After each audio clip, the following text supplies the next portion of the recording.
నమస్కారం ఘంటారావానికి స్వాగతం. ముందుగా ప్రధానాంశాలు. సోనియా ఇవ్వకపోతే తెలంగాణ ఏర్పడేదా అన్న పున్నం. దీక్షా దివాస్లో బీఆర్ఎస్ ఆత్మవిమర్శ చేసుకోవాలని సూచన.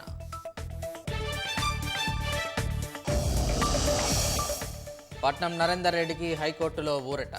లగచెర్ల దాడి ఘటనలో 2 ఎఫ్ఐఆర్లు కొట్టివేత.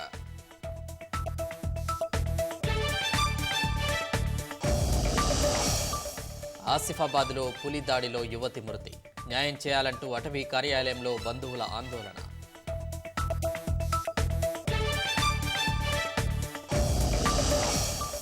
నలభై 45 ఏళ్లుగా ఎదురుచూస్తున్న కాజిపేట కోచ్ ఫ్యాక్టరీకి కేంద్రం ఆమోదం. 1000 మందికి ఉపాధి అవకాశాలు లభిస్తాయని స్థానికుల హర్షం.